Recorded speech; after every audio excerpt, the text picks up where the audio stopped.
une ville occidentale au XXIe siècle.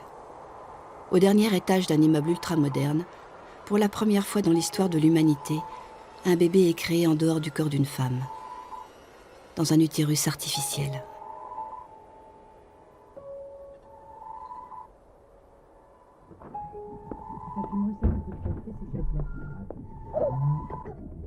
Bon, tu penses qu'il va bien, hein?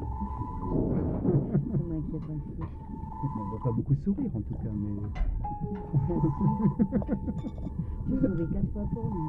Oui, bah écoute, en tout cas il faut effort, hein. Tu peux pas expliquer les vitamines, c'est Rien.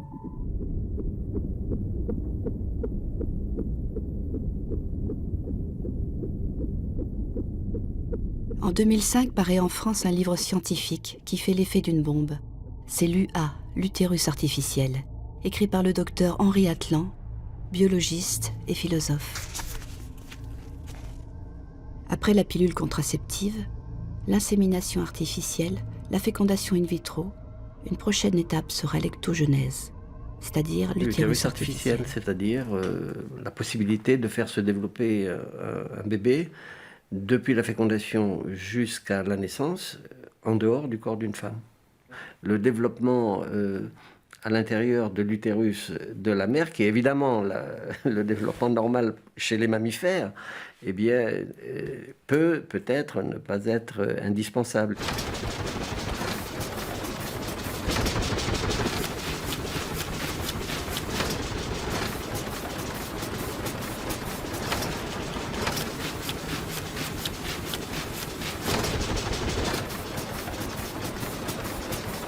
Évidemment, c'est très, très, très compliqué.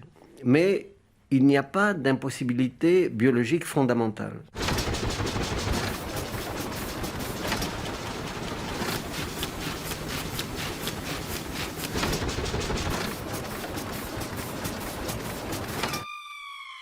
Et si c'était vrai?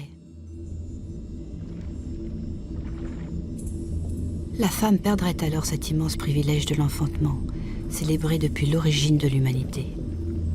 L'utérus, cet endroit énigmatique, intrigue les chercheurs depuis la nuit des temps. D'ailleurs, d'anciens textes médicaux décrivent la matrice de la femme comme un lieu sombre, inquiétant, parfois repoussant. La science rêve depuis toujours de percer le mystère de la vie. Aujourd'hui, ce projet incroyable d'assister à une gestation en pleine lumière est en route. La médecine propose déjà le début et la fin de la gestation hors du corps de la femme.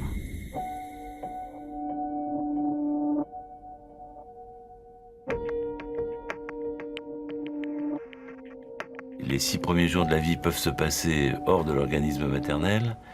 Et puis, en fin de compte, il y a des nouveau-nés à partir de 22 semaines. Normalement, c'est 41 semaines la grossesse. Donc, à partir de 22 semaines, 23 semaines, peuvent être dans une couveuse. Donc, le temps strictement, je dirais, intra-utérin, c'est terriblement réduit ces dernières années. L'utérus artificiel va consister à combler l'écart, en quelque sorte, entre 5 jours après la fécondation et puis la 24e semaine, qui est actuellement le délai de viabilité, si vous voulez, des fœtus. Reprenons. Une grossesse menée à terme dure 9 mois, c'est-à-dire 40 semaines ou 280 jours. Aujourd'hui, dans le cadre d'une fécondation in vitro, on peut développer un embryon dans une éprouvette jusqu'à 5, 6 jours. À l'autre bout de la chaîne, le seuil de viabilité d'un très grand prématuré est de 24 semaines, c'est-à-dire 6 mois. Sur les 280 jours d'une gestation normale, l'enfant ne passe plus que 160 jours dans le ventre de sa mère. 160 jours sur 280. Cela fait 5 mois dans le ventre, 4 mois à l'extérieur. C'est presque la moitié de la durée normale d'une grossesse. Que ce soit souhaitable ou non, le temps de gestation hors de l'utérus se rallonge de plus en plus. De fait, des chercheurs à différents endroits du monde travaillent pour optimiser la procréation médicalement assistée. À l'autre bout de la chaîne, ils espèrent augmenter toujours plus la survie sans séquelles des grands prématurés. Recherche sur le placenta artificiel. Étude pour un liquide amniotique de synthèse. C'est un peu comme si plusieurs personnes creusaient un tunnel de différents côtés d'une montagne. S'ils arrivaient à se rejoindre au même endroit, la jonction sera faite. l'utérus artificiel existera. Centre d'incubation et de conditionnement. Et ceci, dit le directeur ouvrant la porte, c'est la salle de fécondation. Il leur montra des porte-tubes, empilés les uns sur les autres, et plein de tubes à essai numérotés. L'approvisionnement d'ovules pour la semaine. Dans la salle de mise en flacon, tout était agitation harmonieuse et activité ordonnée. Cette vision industrielle et futuriste de la maternité, Aldous Huxley l'imagine déjà en 1932 dans son livre « Le meilleur des mondes ». Il n'était pas si loin de la réalité. Bébés éprouvettes, prélèvement de tissus ovariens, don d'ovocytes, sperme en vente libre sur Internet, congélation d'embryons. Les laboratoires de procréation médicalement assistée maîtrisent de mieux en mieux les mécanismes qui permettent de fabriquer la vie en dehors du corps. La fécondation in vitro est devenue une routine. Elle avance la tête du spermatozoïde, vous voyez, le spermatozoïde dans l'ovocyte, elle pique l'ovocyte, elle aspire la membrane pour casser la membrane, vous voyez, ça a cassé. Et là, elle va réinjecter tout doucement le spermatozoïde dans le cytoplasme ovocytaire. Voilà, Cela paraît si simple. c'est fait. Superbe, hein. C'est magique, hein. Ce fut pourtant un long chemin. Il y a 30 ans, la technique balbutiante qui a permis au premier bébé éprouvette de voir le jour a suscité la polémique. À l'époque, dissocier la procréation de la sexualité était une démarche inconcevable. Aussi inconcevable qu'envisager aujourd'hui l'utérus artificiel. René Friedman, l'un des créateurs du premier bébé éprouvette, en sait quelque chose. Pourquoi est-ce qu'elle était combattue ? D'abord parce que on transgressait quelque chose. C'est-à-dire que ce qui n'était pas visible, c'est-à-dire le début du début de l'homme, est devenu visible. Ce qui était intouchable est devenu manipulable. Donc c'était effectivement, et c'est d'ailleurs toujours, quelque chose qui est une étape incontestablement forte. Aujourd'hui, plus personne ne s'émeut d'une fécondation in vitro, d'une naissance de bébé par ovocyte congelé ou de maternité tardive. Du fait qu'une femme veut avoir des enfants autour de la quarantaine, enfin qu'une bonne partie, un pourcentage élevé veut avoir des enfants autour de la quarantaine, fait que le recours à la médecine est de plus en plus grand, puisque c'est difficile. On voit bien qu'il y a une augmentation, je dirais, du nombre de tentatives de fécondation in vitro. Et alors si on regarde à l'échelle mondiale, c'est encore plus hallucinant. Parce que dans les pays, on va dire, globalement du Moyen-Orient, où il y a une floraison de centres de fécondation in vitro, les filles se marient jeunes, là par contre, mais si à 18 ans, il n'y a pas de grossesse, paf, on passe à la fécondation in vitro. Donc ça fait marcher le business, c'est pas forcément indispensable, mais voilà, il y a un enfant qui arrive. Revenons à l'utérus artificiel. Une gestation extracorporelle commencerait évidemment comme une fécondation in vitro, par des manipulations. Il est nécessaire de surveiller les embryons dans l'incubateur au jour le jour, afin de contrôler leur évolution et de sélectionner ceux qui auront le plus de chances de s'implanter dans l'utérus maternel, ou artificiel. Donc, voilà un premier embryon. Alors vous voyez là, la division s'est pas faite correctement, on n'a qu'une seule cellule, qui a plein de noyaux à l'intérieur et des fragments autour. Si l'embryon est mal formé, il est éliminé. 1, 2, 3... 9 cellules. Ces 9 cellules sont de tailles différentes. Et vous avez un pourcentage de fragments qui est assez élevé. Éliminé. Voilà, alors là nous avons un embryon qui est à 4 cellules, de taille plus ou moins égale. Donc c'est un embryon qu'on va appeler top embryon, qui a un bon potentiel implantatoire. C'est celui-là qui sera choisi. En effet, la sélection d'embryons est une pratique qui se généralise et qui serait incontournable dans le cas d'une gestation tout à fait artificielle. Enfin, moi qui menais la bataille pour permettre à des couples porteurs de maladies génétiques d'avoir des enfants sains, je dirais, pendant 10 ans, ça a été une bataille effrénée d'autoriser en France la pratique de ce qu'on appelle le diagnostic génétique préimplantatoire, c'est-à-dire sur un embryon in vitro de prélever une cellule, de l'analyser et de savoir si l'embryon est porteur de telle ou telle maladie.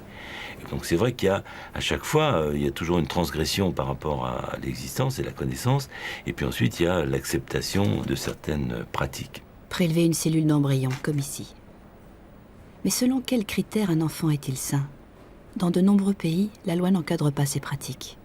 Et dans certaines cultures, c'est tellement mieux d'avoir un garçon.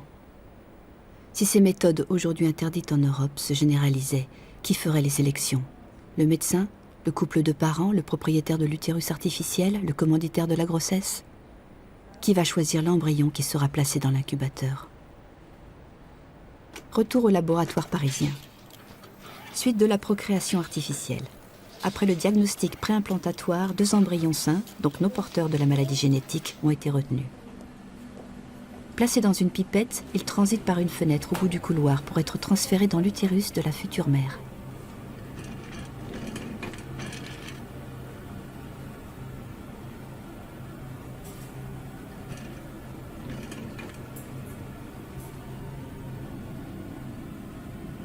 Voilà, enceinte, enfin peut-être. La grande inconnue, c'est l'implantation. L'embryon va-t-il s'accrocher à la paroi de l'utérus de sa mère? Et si cet embryon était resté dans l'incubateur au-delà de 5 jours, aurait-il continué sa division cellulaire dans la petite boîte jusqu'à devenir un fœtus? Un petit humain? L'embryon, il est dans une petite coquille. Il se développe à l'intérieur de cette coquille, et puis au 6e, 7e jour, il casse sa coquille, il sort comme le petit poussin et il s'accroche sur l'utérus de la femme. Si vous mettez un embryon au laboratoire et que vous le laissez se développer, au bout du 7e jour, il va sortir. Donc il va, je dirais, il va pas être. Il faut qu'il soit sur un plan spatial. Il faut qu'il soit maintenu. Pour que, si vous voulez, il puisse se développer que les organes puissent se développer correctement. S'il n'est pas dans cette sphère et qu'il s'accroche, il s'étale. Voilà, il n'a plus la possibilité de prendre des formes. Donc on arrive là dans des monstruosités, quoi. Pour que l'embryon se développe normalement, il faut donc qu'il soit contenu dans une forme. Comme si on ne pouvait pas séparer le contenu de son contenant. L'œuf de la matrice. C'est ce qu'a découvert le docteur Helen Hung-Ching Liu. Nous sommes à New York, à l'université de Cornell. Dans ce laboratoire ouvert 24 heures sur 24, tout est fait pour aider les couples à devenir parents, avec des techniques de pointe. 10 000 bébés éprouvettes sont fabriqués chaque année. 27 bébés par jour dans ce seul laboratoire. Dans cette ville, les femmes d'affaires souhaitent parfois préserver leur plan de carrière et faire congeler leurs ovocytes ou leurs embryons afin de se garantir une grossesse à la date de leur choix. Tout est possible avec de l'argent. C'est justement grâce à ces financements privés que le docteur Liu a créé un second laboratoire, expérimental celui-là, où avec son équipe, elle teste sur des animaux les techniques de pointe qui permettent d'augmenter le taux de réussite de ces grossesses à la chaîne.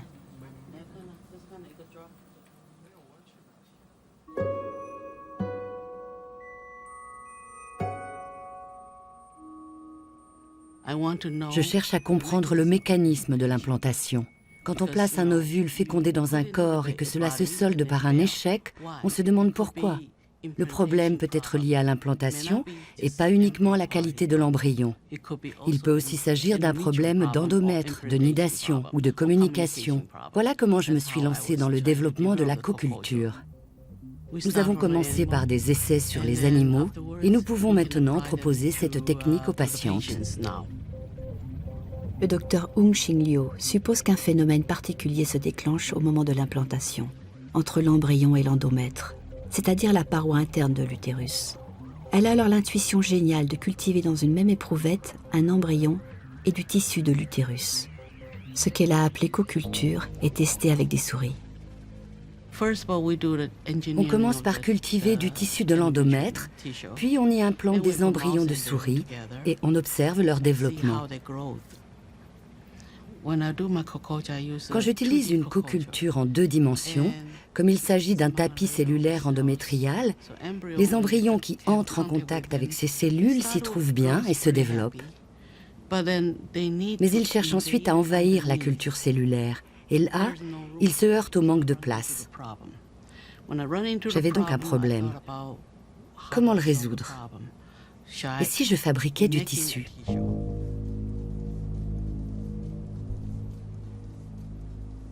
En l'absence de coculture, l'embryon mourra sans doute au bout de 5 jours.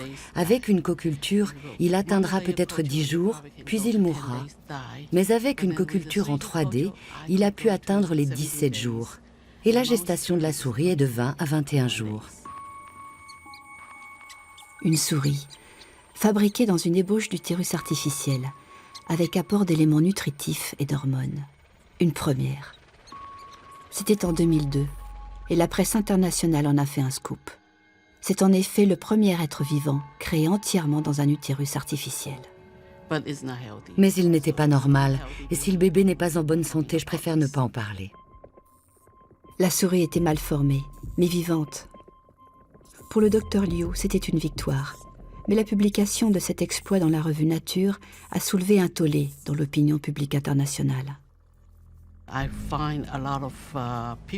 Beaucoup de gens sont pour ou contre mes projets. Ce sont surtout des personnes religieuses qui s'y opposent. J'y ai beaucoup réfléchi parce que, en tant que scientifique, je n'envisage jamais les choses sous l'angle éthique. Face à cela, je me suis dit que je devais faire une pause et considérer l'aspect éthique. Je me suis dit qu'en effet, l'impact de mon travail sur la société pourrait être considérable. La mise au point de cette technique entraînerait des conséquences notables. Je me suis donc arrêtée pendant plusieurs années et j'ai tenté de freiner le projet. Ce faisant, je suis passée à l'expérimentation animale. Il est vrai qu'au début, j'utilisais des embryons humains. Aujourd'hui, je ne me sers plus que d'embryons de souris, ce qui ne pose pas de problème d'éthique. Si cette technique de coculture n'a pas permis de mener un embryon humain à terme pour l'instant, elle a cependant permis de doubler le taux de réussite des fécondations in vitro. C'est pourquoi le docteur Liu la propose aux futures mamans. Et les scientifiques ne s'arrêteront pas là. Quand je dis que j'ai freiné le projet, il peut être intéressant d'observer la façon dont un scientifique se contrôle lui-même. Cela varie beaucoup d'un individu à l'autre. Certains sont tout feu tout flamme, d'autres avancent pas à pas. Si j'arrive jusqu'ici sans problème, je peux passer à l'étape suivante. L'expérimentation humaine est très strictement encadrée. On sait ça depuis d'ailleurs la Deuxième Guerre mondiale et les expérimentations effectuées par les médecins nazis sur les déportés. C'est ça qui a donné naissance pratiquement à l'éthique biomédicale qu'on connaît aujourd'hui. Un tas de choses sont techniquement possibles et qui sont interdites parce que justement ce sont soit des offenses à la dignité humaine, soit ce sont des souffrances infligées à des êtres humains sans nécessité justement médicale de traitement. Donc effectivement, un exemple tout à fait spectaculaire. On sait depuis au moins 20 ou 30 ans fabriquer des chimères par fusion d'embryons très jeunes d'espèces très voisines. Et on a fait donc des chimères mouton-chèvre. On pourrait imaginer de faire aussi des chimères chimpanzés-hommes. Et techniquement, rien n'empêche d'essayer au moins de le faire. Personne ne l'a jamais fait.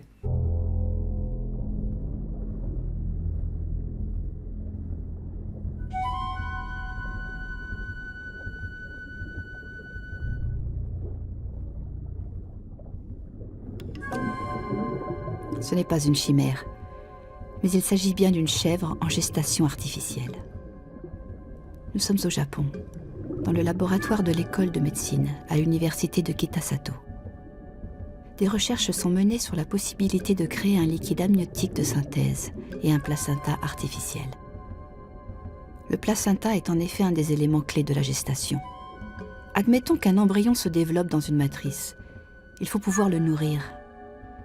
Les fonctions du placenta sont extrêmement compliquées parce que le placenta, c'est un ensemble de barrières qui contrôle des échanges, donc qui laisse passer de la mère à l'enfant les éléments nutritifs et qui font passer en direction opposée les déchets. Donc c'est déjà pas évident de fabriquer des membranes qui sont capables de faire ce tri, mais ça n'est pas impossible. Dans des cas beaucoup plus simples, si vous voulez, que le placenta, on sait faire des choses comme ça. Par exemple, le raie artificiel réalise ce type d'échange, mais évidemment de façon beaucoup plus simple que dans le cas du placenta.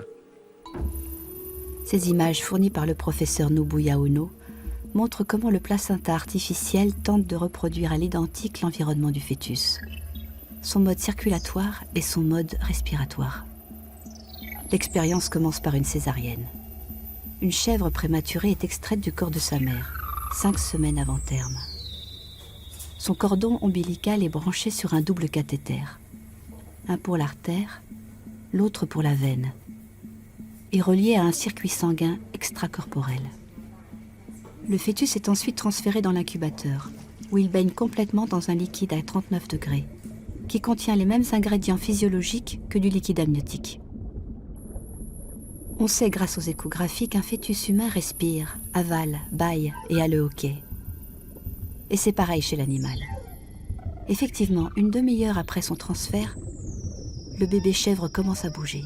Il est donc toujours en vie. Un système de pompage, un peu comme une dialyse, prélève le sang de la chèvre par le cathéter artériel, le purifie et le ramène par le cathéter de la veine ombilicale. Ce même circuit permet aussi de la nourrir. Mais c'est très complexe. Trouver le débit idéal semble relever de l'impossible. Un débit trop élevé provoque instantanément une hémorragie chez le fœtus. Et un débit trop lent le prive d'oxygène. De plus, il faut prévenir la coagulation du sang dans les tuyaux.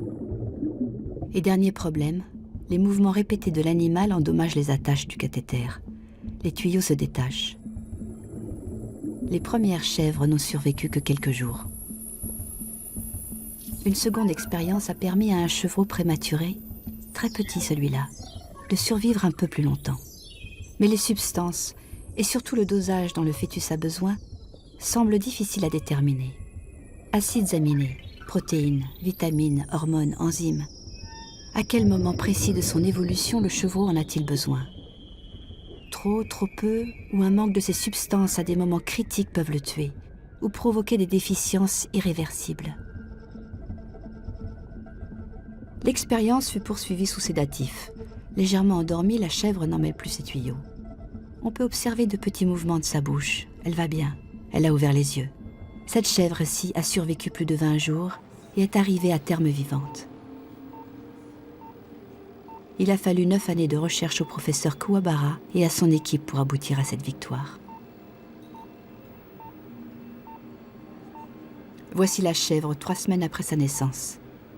Elle présente des difficultés respiratoires car le relaxant qui lui a été administré ne lui a pas permis de développer son système musculaire. Et elle a des difficultés à se hisser sur ses pattes. Elle est morte peu après.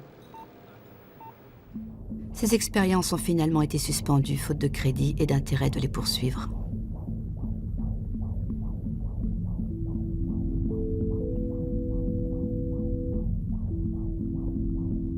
Monsieur Foster décrivit la circulation maternelle artificielle installée sur chaque flacon au mètre 112.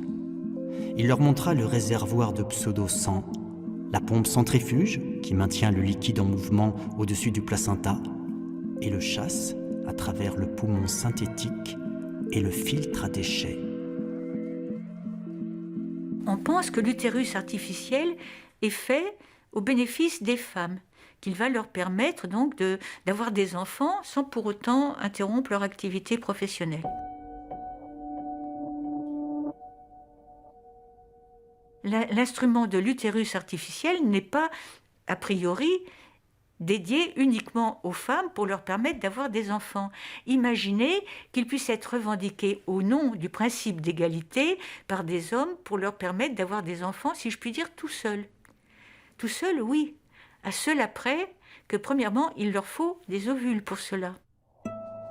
On réintroduit d'une certaine manière une exploitation particulière du corps des femmes qui est l'extraction de ces ovules nécessaires à l'utilisation d'un utérus artificiel par un homme. C'est paradoxalement le triomphe, si je puis dire, du masculin sur le féminin, parce que en même temps que les femmes gagnent en égalité sur un certain nombre de plans, elles perdent sur le plan fondamental qui était celui qui existe depuis l'origine de la sexuation, à savoir l'incertitude sur la paternité et la certitude sur la maternité.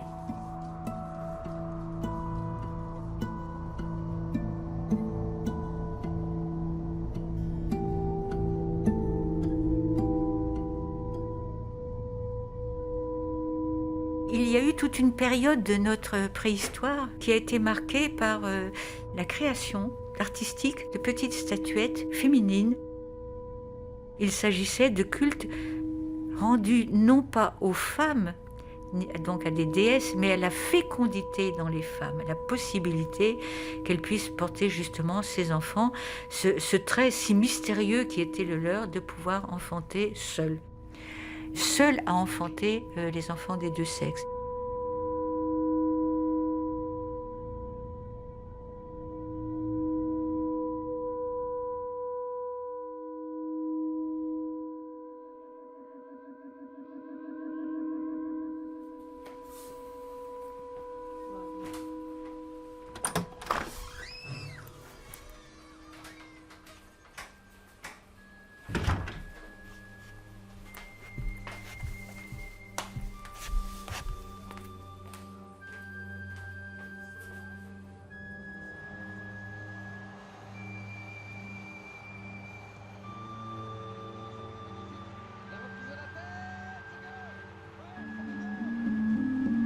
Tous les tuyaux sont en place, tout se passe exactement comme il le faut, le sang, les humeurs, les communications avec les produits essentiels que sont le sang, la lymphe, etc. Pour la constitution ensuite des différentes parties de l'individu. Mais tout cela peut se voir un peu comme lorsque nous enfermons des fourmis entre deux parois de verre et que nous les regardons construire et aménager leur maison. Donc c'est pas le même processus, mais c'est le même souci de maîtrise et de pouvoir le contempler de l'extérieur un processus dont on veut supprimer tout l'aspect sombre qui est celui inhérent donc à cet organe particulier qu'est l'utérus, inhérent de par sa place et par du fait qu'il est fermé, totalement clos pendant tout le temps de la grossesse.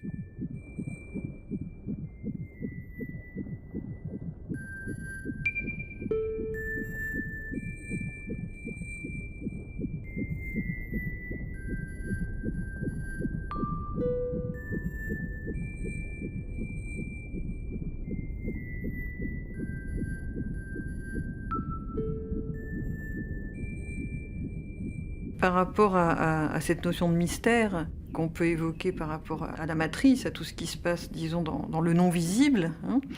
Oui, c'est très beau cette façon dont ces vierges peintes ont un ventre lumineux dans lequel on peut voir l'enfant par transparence, un peu comme une sorte d'ancestralité de l'échographie finalement.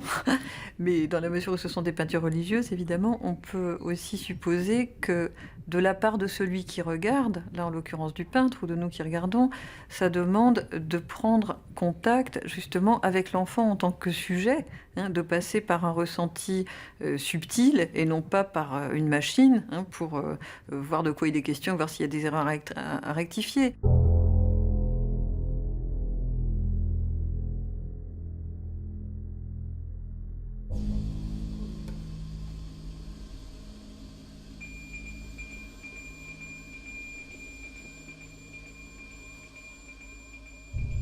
Et c'est là que, par rapport à cette image, avant tout, d'utérus artificiel, il me semble qu'il y a une sorte de démission d'emblée qui est posée de parents qui, de manière, je crois, quand même fantasmatique, imagineraient que, puisque l'enfant va vivre sa gestation dans un espace déjà coupé, hein, déjà séparé, c'est comme si leur rapport de responsabilité à ceux qui les traversent et ceux qu'ils transmettent à leur enfant va d'emblée être aussi déresponsabilisé, hein, ça va être chosifié.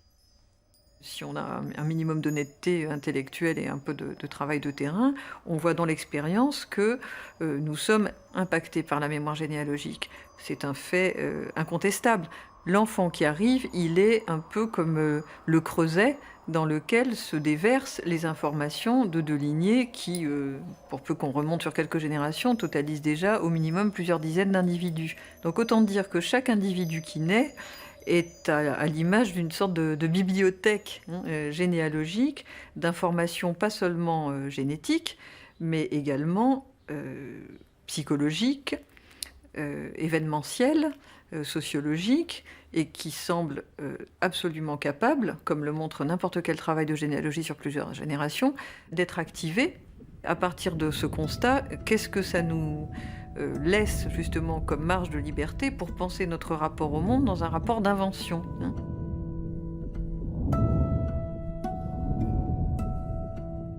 S'inventer humain, toujours plus humain et unique. Bientôt 7 milliards d'individus sur la Terre et pas deux qui soient identiques. Dans un utérus artificiel, sans lien corporel avec sa mère, le bébé pourra-t-il se développer sereinement, sans défaut ? S'il grandit dans une boîte, sur une étagère, sera-t-il encore un être humain ? Un enfant est aussi le résultat de tout un inconscient transgénérationnel, d'une histoire. Mais comment cela se transmet-il ? Comment passent dans le corps ces milliards d'informations non palpables qui nous façonnent ? À l'Institut de neurobiologie de la Méditerranée, à Marseille, le docteur Benari et son équipe s'interrogent sur ces liens subtils. Ils étudient le développement du cerveau du fœtus afin de décoder le dialogue hormonal entre la mère et son bébé. Dans ce labo, une de nos domaines d'expertise, c'est de travailler sur des tranches de cerveau maintenues en survie artificielle.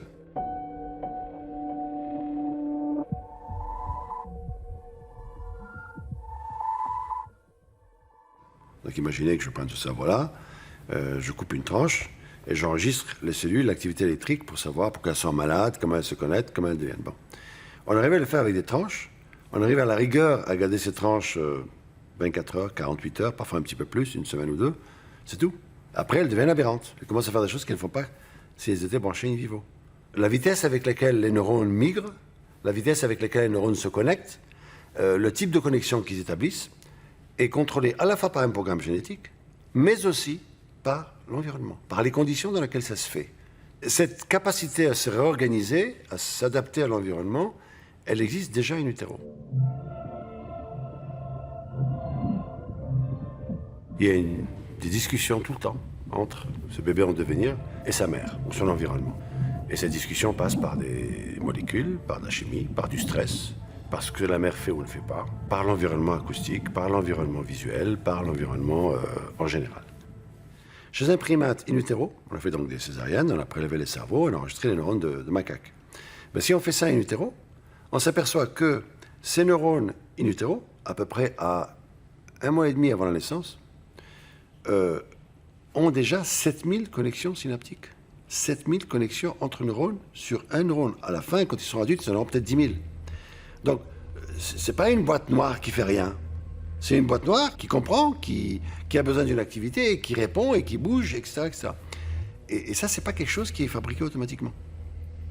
Donc, la construction du cerveau est une série de rendez-vous extrêmement précis qui doivent être extrêmement bien respectés. C'est-à-dire que si il y a un retard dans le rendez-vous, si un neurone ne migre pas exactement là où il doit migrer, on peut avoir retard mental, maladie, autisme, épilepsie, tout ce que vous voulez.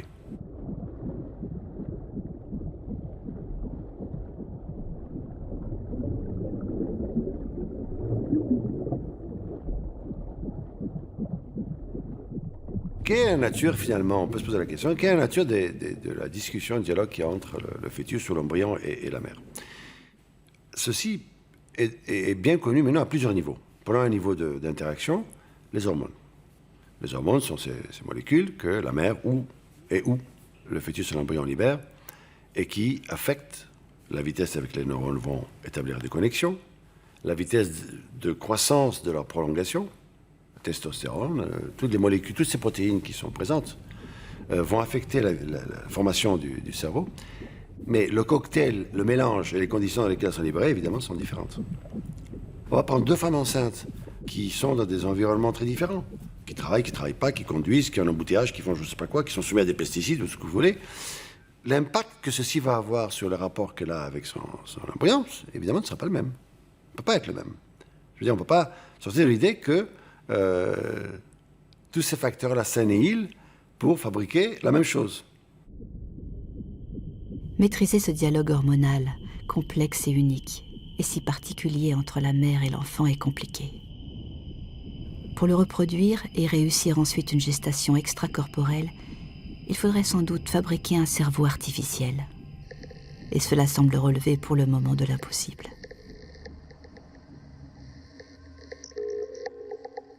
Pouponnière, salle de conditionnement, annonçait la plaque indicatrice. Le directeur et ses étudiants prirent place dans l'ascenseur le plus proche et furent montés au 5e étage. Monsieur Foster expliqua le système d'étiquetage, un T pour les mâles, un cercle pour les femelles, et pour ceux qui étaient destinés à devenir des neutres, un point d'interrogation noir sur un fond blanc.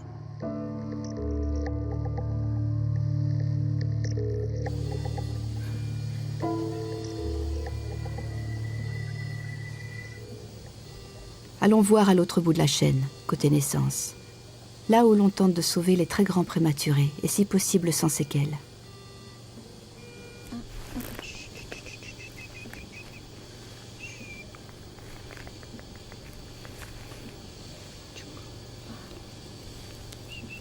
Quand un bébé naît à 5 mois, alors qu'il ne pèse que 700 grammes, on ne branche pas son cordon ombilical sur une machine, comme on l'a vu avec la chèvre japonaise. Mais il a besoin qu'on l'aide à respirer et à se nourrir. Fonction assurée en partie par des ordinateurs intelligents qui préfigurent le futur utérus artificiel. Bien, c'est un petit garçon qui est né il y a exactement 72 heures. Il est né en urgence à 27 semaines de grossesse, c'est-à-dire aux 2/3 d'une grossesse normale qui comporte 40 semaines. C'est heureusement le tiers le moins important parce qu'à ce moment-là, tous les organes sont formés, mais ils ne sont pas encore prêts à fonctionner. Leur maturité n'est pas encore bonne. Et donc, en quelques minutes, on doit pallier à tout ce qui se passait auparavant au niveau des échanges avec le placenta. Il faut savoir qu'un enfant de cet âge-là, il a des réserves pour 2 à 3 jours maximum. Après 2 à 3 jours, il meurt si on n'y apporte pas de nutrition. Donc, on va lui apporter des protéines, du sucre et des graisses, des vitamines, tout ce dont il a besoin pour être bien nourri. Évidemment, on ne peut pas utiliser son tube digestif qui n'est pas prêt. Et donc, on est obligé de faire de la nutrition parentérale, c'est-à-dire par voie intraveineuse directement.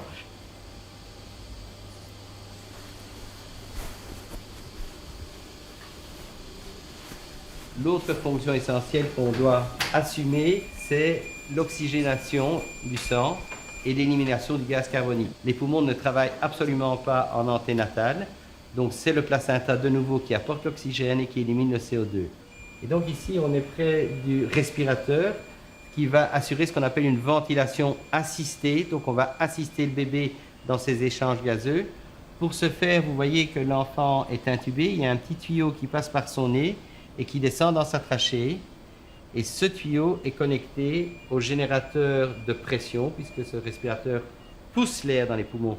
Nous, on prend l'air en dépression. On fait une toute petite dépression et l'air rentre tout seul. Chez un enfant qui est malade, on va devoir pousser l'air. Donc, avec un risque toujours de traumatisme des voies aériennes qui sont très, très, très fragiles, spécialement chez des bébés de 25-26 semaines.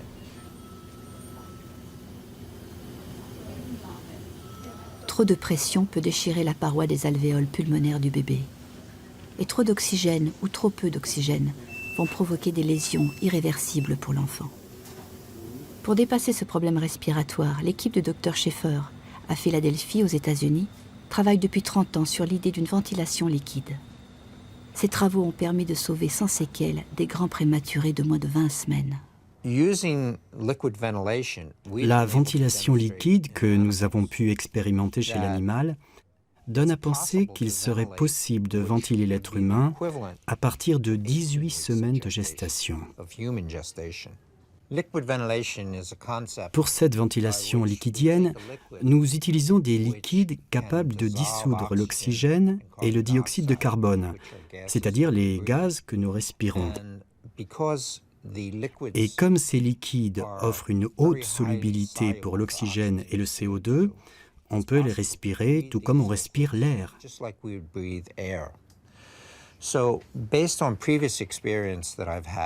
M'inspirant d'expériences passées où je m'étais servi des perfluocarbures pour des applications données, je me suis dit que faire respirer du liquide à un prématuré pourrait constituer la transition idéale pour ces nouveau-nés au sortir de l'environnement liquide que constitue le corps de leur mère vers l'environnement gazeux dans lequel ils vont devoir grandir.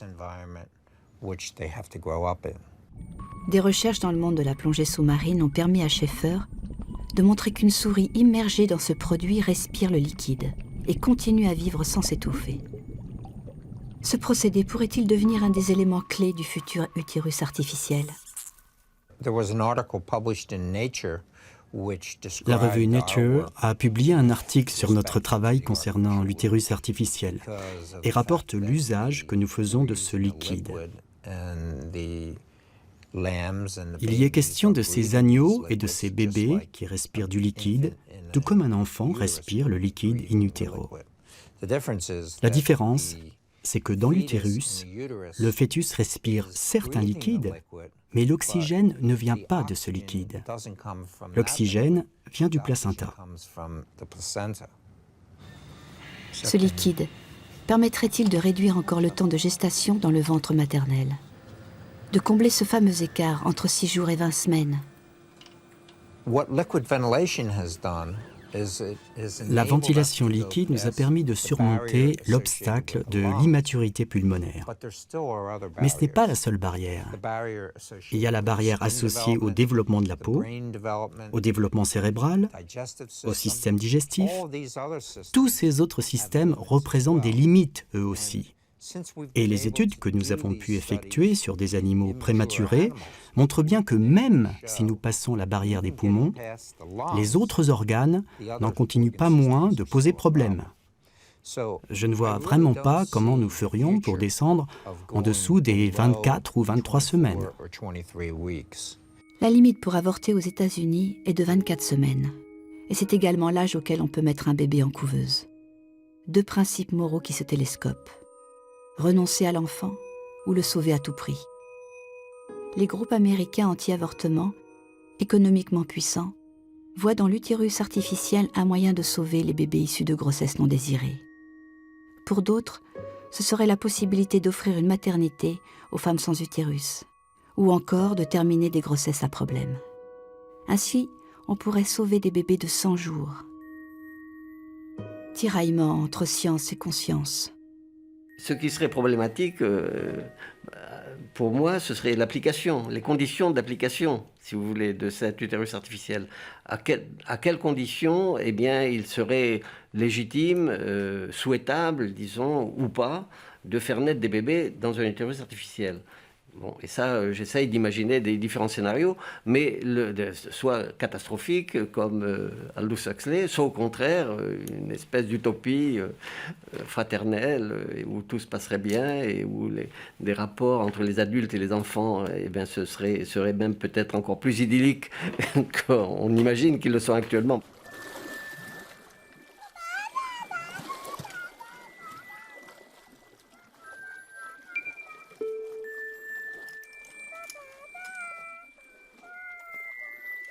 Est-ce qu'on pense à l'enfant ? Qu'est-ce qui serait le mieux pour lui ?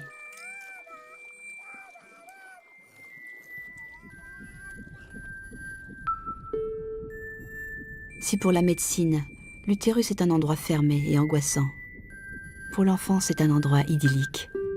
Il y vit en apesanteur et participe au mouvement de sa mère.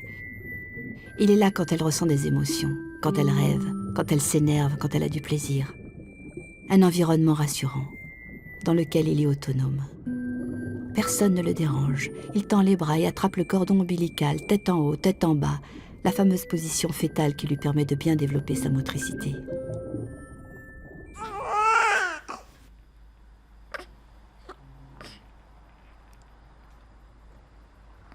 Rien de ceci dans un incubateur. L'enfant est couché sur le dos, les bras bloqués par l'élongation de la nuque. Contraint à l'immobilité. On va lui passer celui-là sous la tête parce qu'elle a trop la tête dans le thorax pour respirer, elle va pas y arriver. Tiens, prends-le celui-là. Attends, donne-le-moi. Voilà, passe-lui la tête sous. On essaye de le mettre dans une position confortable, un petit cocon.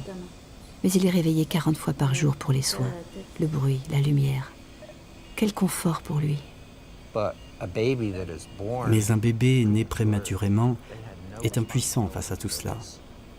On a beaucoup de mal à se représenter son inconfort, sa douleur.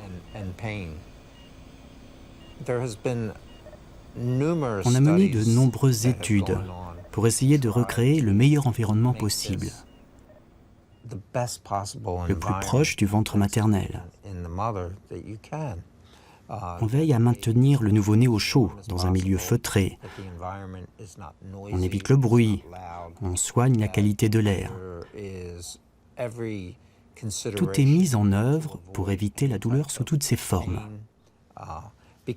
Parce que les tout-petits ne peuvent pas parler. Tout ce qu'ils peuvent faire, c'est pleurer. Et certains d'entre eux, s'ils sont sous assistance respiratoire, ne peuvent même pas pleurer. Il faut donc surveiller le moindre de leurs signes vitaux et être très attentif à toutes leurs réactions pour apporter les meilleurs soins possibles à ces enfants.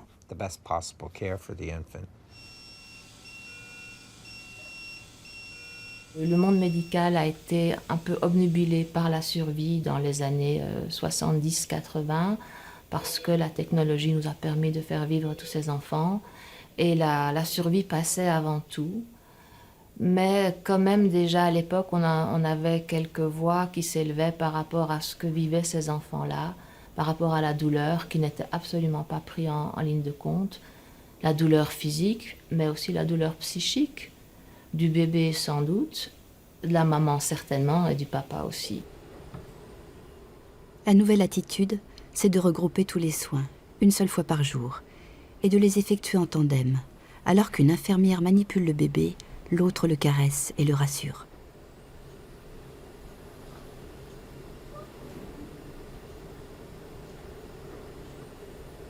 Dans ce service, ici, on a essayé de prendre en compte tout l'aspect environnemental et tout l'aspect relationnel avec les familles.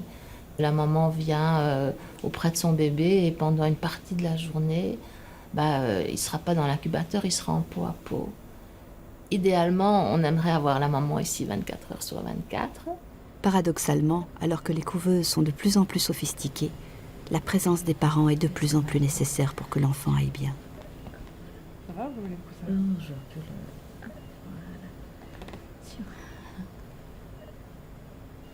Il faudra créer une mère artificielle à côté, peut-être. Eh oui, après le cerveau artificiel, la mère artificielle. L'histoire du kangourou est assez amusante, je dirais, parce qu'elle débute en Colombie.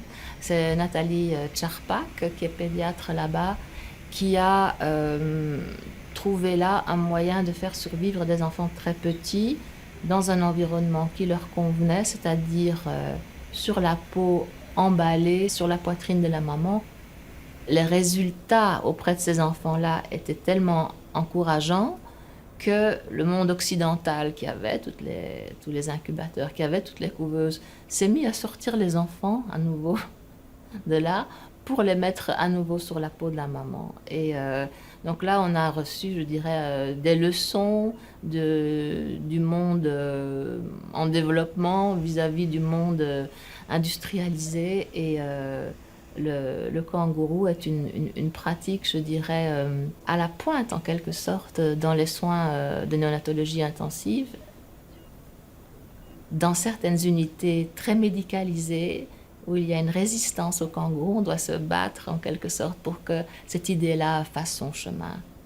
C'est vous qui l'avez réveillée, hein? Elle est contente? Ça, j'en sais rien. Tu crois qu'elle est à l'envers ou à l'endroit? Je pense qu'elle a la tête en bas. Hein. Donc, a priori, là, ça doit être les fesses. Donc, soit son ventre il est là, soit il est là. Oui, donc ses fesses, soit elles sont là, soit elles sont là. 95 millions de femmes sont enceintes à tout instant. Chaque seconde, 5 nouveaux bébés naissent sur la Terre. Le temps de regarder ce film, 15 000 nouveaux bébés sont nés. On peut être attiré, encore une fois, vers une certaine connaissance, mais il faut garder en tête la poésie de la vie et puis aussi cette notion du chaos et du hasard, qui fait que, oui, tout n'est pas forcément toujours parfait, et j'ai envie de dire heureusement. Il y a aussi, je dirais, une part de hasard, et c'est dans ce hasard-là qu'il y a une liberté. L'utérus artificiel gagne du terrain. Scientifiquement, chacune de ces avancées est en soi un progrès. Mais ce n'est pas le seul terrain sur lequel il avance. L'utérus artificiel progresse surtout dans nos consciences. Faire naître un enfant en dehors du corps d'une femme. Est-ce que ce sera l'aboutissement du chemin entamé autrefois avec les premiers bébés éprouvettes? Le voulons-nous vraiment?